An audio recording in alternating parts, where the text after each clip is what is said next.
Bon, bonjour à toutes et à tous. Alors, on est en petit comité, mais tant mieux, on va faire de la qualité.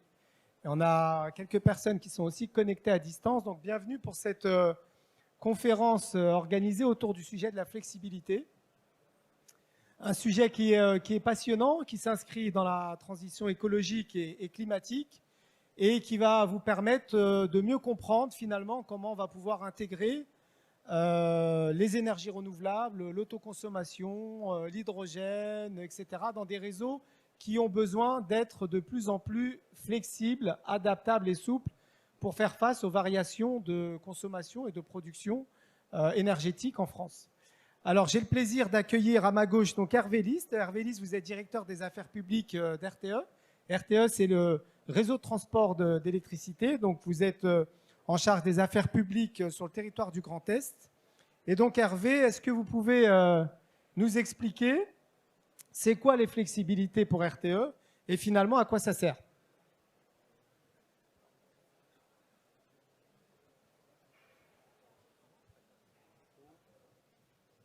Très bien. Alors, hop. Donc, j'imagine. Parfait. Bon, mais merci pour votre invitation et pour votre accueil.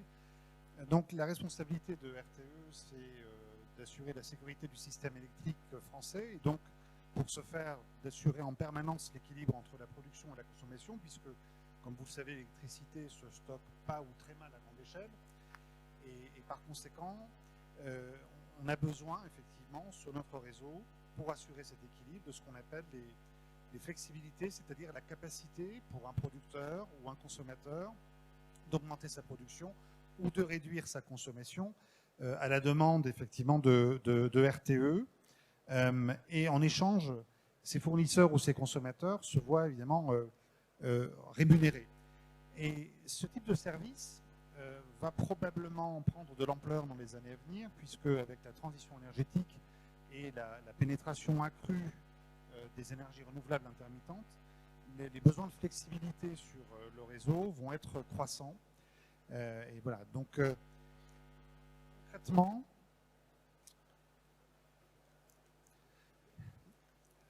alors comment ça se passe? Donc l'intérêt pour nous, vous l'avez compris, c'est donc de contribuer à assurer la sécurité du système électrique. Et en fait, les flexibilités des entreprises vont s'agréger. Alors, soit effectivement les entreprises sont suffisamment importantes pour proposer des puissances d'au moins 1 mégawatt, sinon elles vont agréger effectivement leurs besoins de flexibilité, leur offre de flexibilité entre 1 mégawatt et 10 mégawatts. Et pour cela, RTE va s'appuyer sur des mécanismes de marché et va contractualiser ces flexibilités via des intermédiaires qui s'appellent les agrégateurs. C'est-à-dire que ces flexibilités, ces offres qui sont faites par les entreprises vont en fait être concaténées par des agrégateurs qui vont les mettre sur le marché et vont nous les offrir. Et pour les industriels, en fait, on va minimiser les coûts de fourniture en électricité. Et donc, ils peuvent le faire de deux manières, hein, soit de vendre immédiatement et directement leurs effacements sur les marchés. Et donc là, on parle de valorisation explicite. Hein, donc ça se fait directement par des agrégateurs. Ou alors, ils peuvent jouer sur la facture de leurs fournisseurs, c'est-à-dire valoriser implicitement leur offre d'effacement. Et dans ce cas, effectivement, les entreprises s'engagent à consommer moins en période de pointe. Et donc, elles diminuent l'obligation de capacité de leurs fournisseurs et les fournisseurs les rétribuent pour ça.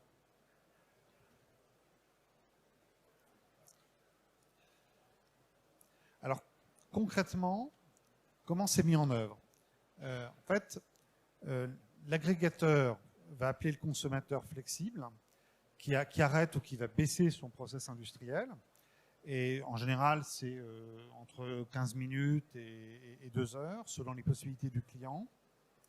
Et puis le fournisseur de flexibilité, lui, il va adapter sa consommation aux différents prix des plages horaires. C'est-à-dire que si effectivement il a une offre heure pleine, heure creuse, ben, il va éviter les heures pleines, il va réduire sa consommation et puis il va la décaler effectivement en heure creuse, ou il va baisser effectivement la consommation sur sollicitation de son fournisseur généralement, il est prévenu la veille pour le lendemain. Voilà. Et donc, cette flexibilisation, comme je disais, elle est vraiment identifiée comme un facteur majeur d'accompagnement et de réussite de la transition énergétique. Et donc, on propose des règles de marché qui soient adaptées à l'ensemble des filières pour que tout un chacun puisse, tout industriel, toute entreprise puisse évidemment candidater et offrir ces flexibilités. Alors, ces flexibilités, elles sont de deux natures, qui peuvent être alternatives ou cumulatives. Hein. C'est-à-dire soit, effectivement, vous proposez une capacité, une disponibilité, c'est-à-dire vous dites je m'engage moi sur un créneau donné, à un temps donné pour une durée donnée, à proposer une capacité soit en production, soit une capacité d'effacement de consommation. Et donc, pour ça, je vais être rémunéré par une prime fixe, hein, en euros par mégawattheure. Ou alors, je peux aussi, sur sollicitation, fournir l'énergie ou effacer l'énergie qui est demandée. Et dans ce cas-là, je vais être rémunéré pour une puissance ou une durée déterminée en euros par mégawattheure. Et donc, si les flexibilités sont évidemment rémunérées, si effectivement les entreprises industrielles qui se sont engagées ne respectent pas leurs contrats, ils sont évidemment pénalisés en contrepartie. Voilà. Et il faut noter que la France, c'est un pays précurseur puisque c'est le premier pays qui a ouvert en fait tous les mécanismes de capacité aux effacements et où les effacements sont valorisés de la même manière qu'une production qui est mise à disposition sur le marché. Voilà. Donc alors il y a effectivement un certain nombre de mécanismes de flexibilité que je détaillerai pas là parce que ça relève d'une formation de quasiment 2 à 3 heures complètes. Mais évidemment, vous trouvez des explications sur le site de RTE, sur le portail service, et nos services commerciaux en région sont à votre disposition. Donc si vous souhaitez aussi, seul ou avec d'autres, participer, devenir acteur de marché, soit vous contractualisez avec nous sur le mécanisme concerné, si vous apportez une puissance d'au moins 1 mégawatt, ou alors, et dans ce cas-là, vous êtes rémunéré pour votre capacité, votre énergie, selon les conditions de chaque mécanisme, ou vous participez indirectement. Donc, à ce moment-là, vous travaillez avec un agrégateur qui va valoriser votre capacité ou votre énergie. Et dans ce cas, vous serez rémunéré selon les dispositions qui sont négociées dans le cadre de votre contrat avec l'agrégateur. Voilà en fait les deux manières de venir sur le marché. Et ce système d'agrégateur permet à tout un chacun d'ouvrir très très largement les possibilités pour les industriels de participer à ces mécanismes. Voilà ce que je pouvais dire pour ce qui concerne RTE. Eh ben merci Hervé. Je me tourne maintenant vers Pamela Catrinck-Martins. Donc Pamela, vous êtes coordinatrice du projet Flexibilité à Enedis. Enedis, c'est une entreprise de service public en charge de la gestion du réseau de distribution d'électricité sur 95% du territoire national. Donc Pamela, on vient de parler de l'intérêt des flexibilités pour Enedis, ouais. Pour RTE, pardon. Qu'en est-il au niveau des réseaux de distribution? Oui, ok, merci. Bonjour à tous.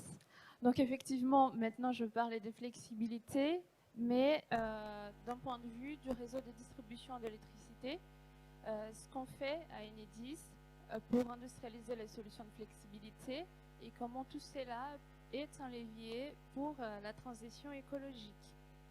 Donc justement, en commençant par là, par la transition écologique, ce que je vous ai mis à l'écran, c'est les résultats de l'étude Enedis Prospective 2050.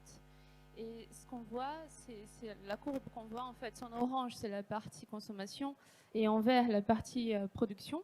Et ce qu'on peut en conclure, c'est que de plus en plus, les pics des sollicitations du réseau vont être liés à l'insertion, à l'arrivée des ENR qui s'accordent sur le réseau.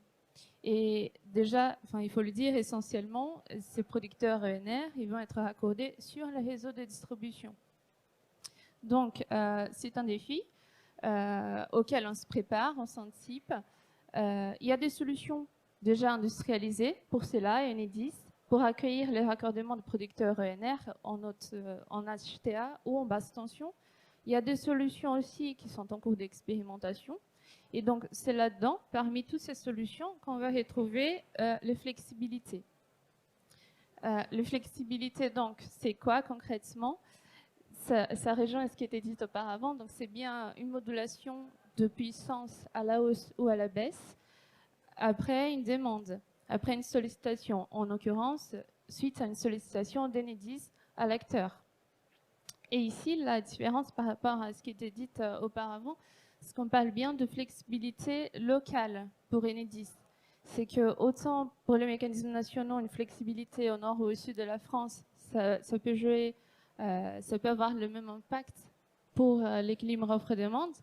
Les flexibilités locales avec lesquelles on travaille, ça concerne des contraintes bien spécifiques, donc des contraintes physiques sur des ouvrages Enedis. Donc ça peut être des transformateurs qui atteignent la limite de ses capacités, ça peut être un câble qui est dans la limite de ses capacités. Donc il y a bien une notion de localisation géographique de la contrainte.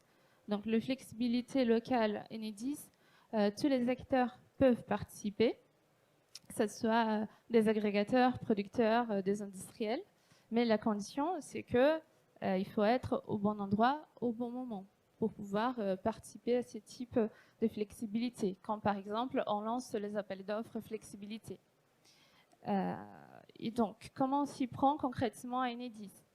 On travaille sur différents types de solutions pour répondre aux différents besoins qu'on a identifiés.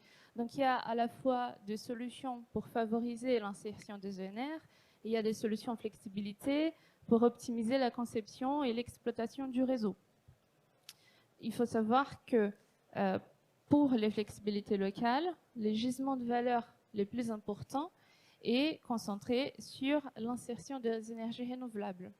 C'est ce qui nous indique les résultats économiques des différentes études, comme des études de valorisation Smart Grid 2017, des études avec le feu ensuite en 2019. Donc voilà, les gisements principaux de valeur, c'est sur les énergies renouvelables, mais ça n'empêche qu'on a des solutions aussi pour des contraintes éventuellement en sous-tirage. Mais je vais y revenir, je vais vous montrer des cas, des exemples concrets. Donc le premier cas d'exemple que je vais vous parler, c'est une solution qui est industrialisée et c'est l'offre de raccordement alternatif à modulation de puissance. Donc pour faire court, j'appelle ça les ORA-MP, mais c'est quoi cette offre alternative? Donc c'est une offre de raccordement destinée aux producteurs ENR qui souhaitent se raccorder sur le réseau de distribution haute tension. Donc tout producteur ENR supérieur à 250 kg souhaitant s'accorder, ils peuvent bénéficier de cette offre alternative qui est alternative à une offre de raccordement classique. Donc cette offre, elle va être moins coûteuse parce qu'il n'y aura pas de renforcement ou des investissements beaucoup moindres. Donc ça va être une offre avec un raccordement plus vite aussi en termes de délai de raccordement. En contrepartie, du fait que les producteurs ils peuvent bénéficier d'une offre plus vite et moins coûteuse, il peut y avoir des limitations provisoires, enfin ponctuelles, de la production. Ces limitations de production, les seuils sont cadrés par la loi, c'est dans l'arrêté. Donc par exemple, on ne peut pas écréter plus de 70% de la production demandée par ces producteurs, ni 5% de son productible prévu. Donc tout ça, c'est bien défini par la loi. C'est un résultat qui pour nous est une réussite parce que maintenant, c'est une solution industrialisée. Tout producteur au niveau national peut la demander. Et donc, c'est le résultat de 7 ans de collaboration avec la CRE, la Fédération de producteurs, le FE. Et ça représente concrètement, selon l'étude économique, 90 kg du mégawattheure accordé d'économie pour la collectivité. Donc, c'est quand même un résultat important et qui est inscrit dans notre documentation technique des références depuis l'année dernière, donc depuis plus d'1 an. Un autre projet dont je voulais parler concerne aussi les producteurs ENR, c'est le projet Reflex. Ces projets-là, c'est quoi? C'est en fait le principe, c'est que en prenant en compte les différents types de monotones de production, de profils de production des différentes filières de production, comme le photovoltaïque et l'éolien, on arrive à trouver un équilibre entre un peu de limitation avec beaucoup d'économies CAPEX pour les investissements et en raccordant plus de producteurs ENR. Donc, je m'explique. Les projets réflexes, ça concerne les ouvrages mutualisés du S3 ENR, c'est-à-dire les postes de source HTB, HTA. Donc, ça représente une économie de 30% de CAPEX d'ici 2035, donc 300 millions d'euros, en contrepartie de 0,06% d'écrêtement ponctuel dès la production. Donc, ça permet de dégager de manière, tout de suite, de capacités d'accueil supplémentaires pour l'arrivée de producteurs ENR. C'est ce qui se passe dans les 2 ans en expérimentation, qui se situent dans la Somme et dans les Landes. Donc il y a à peu près une dizaine de postes de source en expérimentation. Et parmi ces postes de source en expérimentation, ça permet de dégager une capacité d'accueil supplémentaire de 200 MW pour accorder les producteurs ENR dans ces postes de source. Donc, comme j'ai dit, on a une solution de repli si jamais on a de contraintes, qui est la limitation directe de producteurs, mais ce n'est pas notre objectif, ce n'est pas notre priorité. La priorité est de laisser ces électrons verts produire et de faire appel au marché via les flexibilités pour pouvoir faire appel à d'autres fournisseurs de flexibilité. Ces appels au marché, on peut le faire pour les cadres de réflexe, on va le faire pour réflexe en 2023-2024, mais on fait déjà des appels au marché pour d'autres cas d'usage qu'on a flexibilité, pour des contraintes en soutirage par exemple. Donc on fait des appels d'offres dès 2020. Là, on va le faire encore en 2023 pour la 4e année consécutive.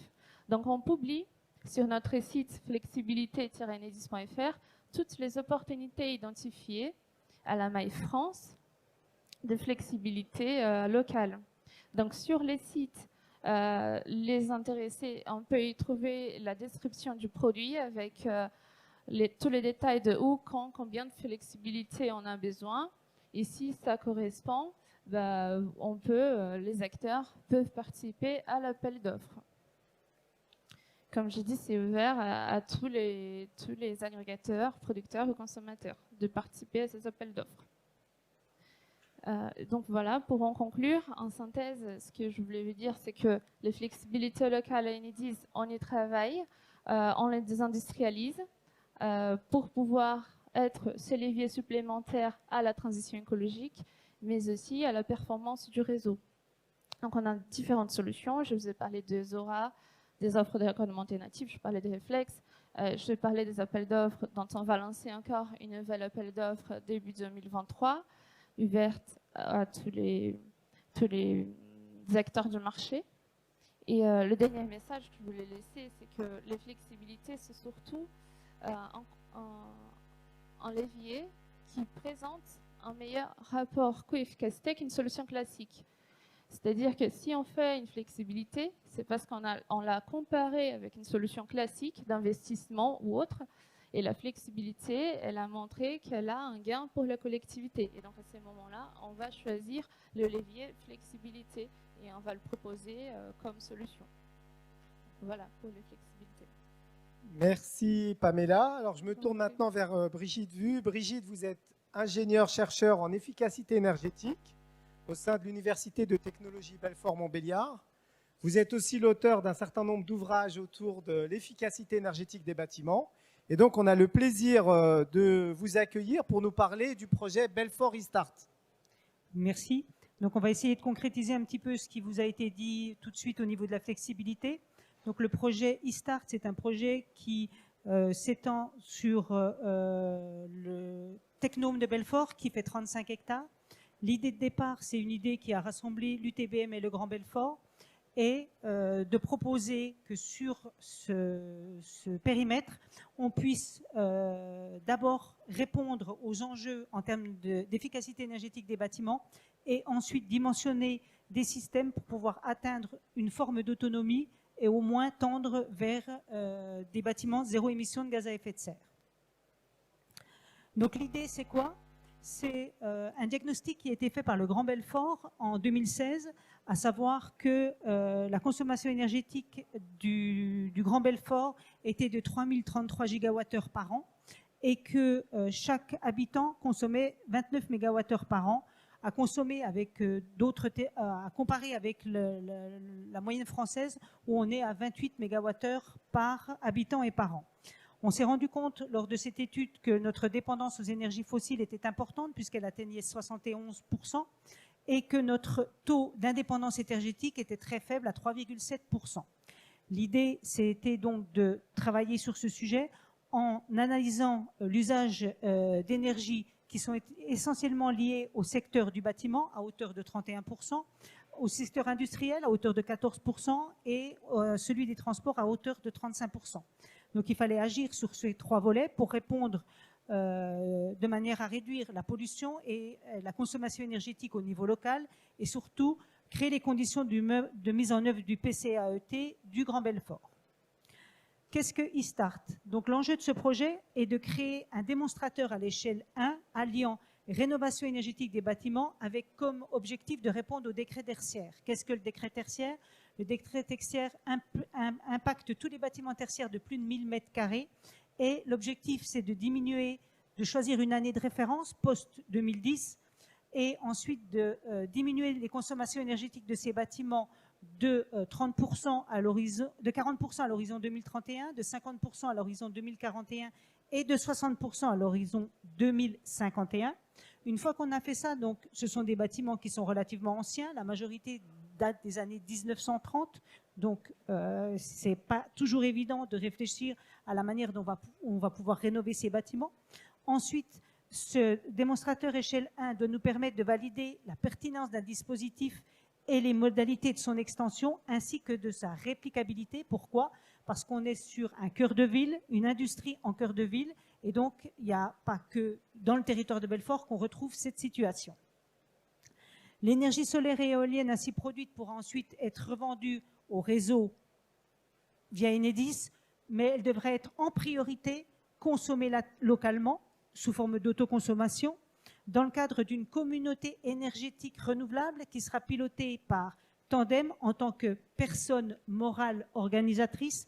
Donc c'est Tandem qui est le gestionnaire immobilier du site, qui va être personne morale organisatrice et constitué par les différents producteurs d'énergie, Tandem et l'UTBM dans un premier temps, et les consommateurs locaux, principalement les personnes et les clients de Tandem.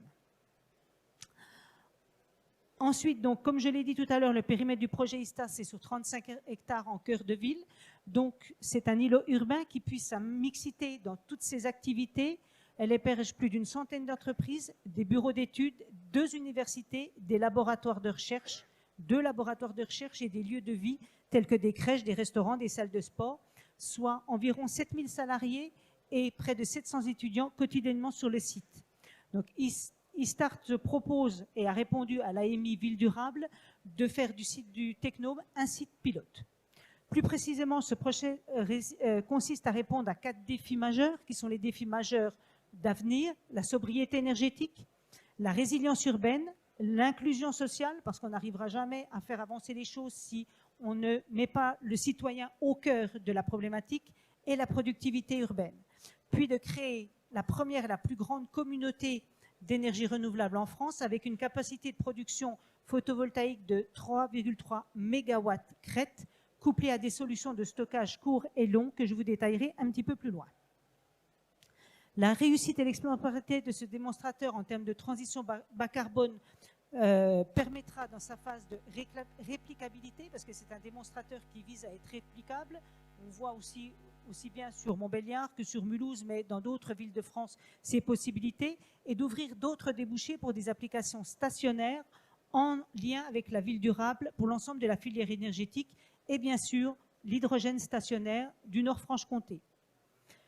La communauté d'énergie renouvelable du Technome est une innovation à part entière, tant du point de vue énergétique par sa taille critique, on a vu le nombre de personnes qui se trouvaient sur ce site, que par sa structure de gouvernance locale impliquant des producteurs, des consommateurs et un réseau de distribution. Il faut savoir que sur le Technome, on a 7 postes sources d'Enedis, donc c'est absolument considérable pour une surface seulement de 35 hectares.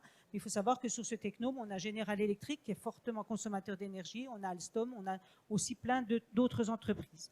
Cette gouvernance partagée intégrera le citoyen et c'est aussi un facteur de succès de sa future réplicabilité. Donc voilà l'ensemble du technome. Donc comme vous pouvez le voir, on va mettre des ombrières. Je vais détailler un petit peu plus loin parce que cette image ne rend pas forcément très bien. Donc on a identifié les capacités de production photovoltaïque, sachant que Tandem ne souhaite pas que des panneaux photovoltaïques soient mis sur leurs bâtiments anciens. Donc on a identifié 7 zones de production photovoltaïque sur l'ensemble du technome où on va faire de la production locale pour un usage local. Ensuite, cette capacité de production solaire déployée sur le technome dans le cadre de e-Start a été listée, comme vous le voyez. On va placer ces ombrières et on va avoir une production de l'ordre de 3,3 MW crête par an. Comment sera géré le surplus de production? Une bonne gestion du surplus de production locale nécessite forcément une capacité de stockage et c'est aussi un enjeu novateur. Donc on a identifié plusieurs possibilités de stockage. Donc l'idée c'est d'avoir un automate programmable, une gestion technique du bâtiment qui va d'abord orienter la production vers une autoconsommation. Lorsqu'il n'y aura plus possibilité d'autoconsommation, on va stocker dans des batteries pour un usage court. Alors pourquoi pas uniquement dans des batteries? Parce que les batteries ont un taux d'autodécharge qui est de 5 à 10%, voire même plus selon les technologies, qu'on produit en particulier dans cette région beaucoup entre le 15 mai et le 15 septembre, et que l'on va avoir un surplus de production qui devrait être réinjecté sur le réseau, ce qui n'est pas le but. Donc on va le transformer via un électrolyseur en hydrogène pour que cette énergie soit réutilisée au mois de novembre, décembre, janvier, lorsqu'on en aura besoin, qu'on aura peu de production d'origine photovoltaïque. Ensuite, dans les deux cas, la communauté énergétique renouvelable a intérêt à procéder de cette manière, de manière à disposer d'une capacité de stockage qui soit adaptée et d'une politique de gestion des surplus efficace et concertée avec Enedis, qui permettra en fait de maximiser l'autoconsommation de ces énergies en contribuant et des membres de la communauté, tout en contribuant à lisser leur pic de consommation-production à la journée, voire à l'année. Et ça permettra aussi de mettre à disposition d'Enedis de l'énergie au moment où il y en a donc le plus besoin, au moment des pics énergétiques. Donc c'est aussi contribuer à lisser ce pic au moment où on a des demandes qui sont plus importantes. Là, je vous ai donné une synthèse des flux énergétiques avec donc, les énergies produites par les bâtiments, par les ombrières, donc, parce qu'il y aura quand même du photovoltaïque sur les bâtiments de l'UTBM, puisqu'on rénove un de nos bâtiments. Ensuite, on aura du stockage en hydrogène, on aura du stockage en batterie et on aura la possibilité aussi d'installer des recharges de véhicules, puisqu'on va vers une électrification de la flotte de véhicules. Donc, électrification des véhicules, recharge possible dans la journée sur le site en cas de production importante, en particulier l'été. Mais on aura aussi la possibilité éventuellement de recharger des véhicules hydrogène lorsque la technologie sera mature pour des véhicules dits légers. Comme vous le voyez sur ce graphe, on a une représentation de la production et des consommations en fonction du stockage batterie. Donc vous voyez qu'en bleu, vous avez la production et que évidemment la production est beaucoup plus importante en été qu'en cette période de l'année. On a une consommation qui est beaucoup plus importante aussi en hiver qu'en été, au moment où on a ce surplus de production. Donc on va stocker en batterie, on aura un stockage en batterie qui est à peu près homogène sur toute l'année, et on aura le surplus qui sera stocké en hydrogène. Alors on pourra travailler à des pressions plus basses que pour des véhicules parce qu'on n'a pas la contrainte de place par rapport au réservoir, et d'autre part on aura aussi un rendement qui soit plus important. Aujourd'hui, lorsque vous avez un rendement hydrogène pour le véhicule, on est entre 25 et 28%. Sur les bâtiments, on sera à plus de 80%. Alors comment on sera à plus de 80%? Parce qu'on va réussir à valoriser, donc on va stocker en hydrogène. Ensuite, on va reformuler à partir de l'hydrogène via une pile à combustible à refroidissement eau, et on va pouvoir valoriser la chaleur fatale qui est liée à la pile à combustible. Donc la pile à combustible va fournir 50% d'électricité, mais elle va nous fournir aussi 50% d'énergie fatale qui vont nous servir à préchauffer l'eau du système de chauffage qui va alimenter les bâtiments. Donc de fait, on a un rendement avec ces solutions à usage stationnaire de l'hydrogène de plus de 80%. Donc ici, je vous ai présenté les solutions de stockage. Donc on va travailler sur des batteries de seconde vie. Donc c'est aussi le rôle efficace de ça, parce qu'en fait, les voitures ont besoin d'une puissance importante. Donc les batteries qui sont libérées par les véhicules au bout de 18 mois environ vont pouvoir être réutilisées dans le bâtiment pendant environ 8 ans. Et on va utiliser plusieurs formes de stockage. On va utiliser des formes de stockage, donc comme je vous l'ai dit, pressurisées à 200-250 bars. Et sur la droite, vous voyez du stockage en hydrure métallique. C'est aussi une entreprise qui est installée localement sur le territoire de Belfort qui fait ça. Et l'avantage des hydrures métalliques, c'est qu'on n'a pas le problème de pressurisation, donc de sécurité, puisqu'on sort à 35 bars électrolyseurs et on va stocker à 35 bars dans des hydrures métalliques. Je vous remercie de votre attention. Merci Brigitte. On l'a vu, les flexibilités, ce sont des solutions concrètes pour la gestion des réseaux de transport d'électricité, des solutions pour favoriser l'intégration des ENR et créer de la valeur, et puis un cas pratique pas très loin d'ici, à 30-40 minutes, donc avec le projet Belfort eStart. Et à ce sujet, je vous invite à venir visiter le stand Enedis qui est juste derrière, puisque vous avez une maquette qui retrace l'intégralité de cette communauté énergétique renouvelable. Alors, sauf s'il y a des questions dans la salle, auquel cas on peut en prendre une ou deux. Des questions? Non? Bon. Eh bien, écoutez, je vous remercie pour votre attention et je vous donne rendez-vous sur le stand Enedis qui se trouve juste derrière. À bientôt.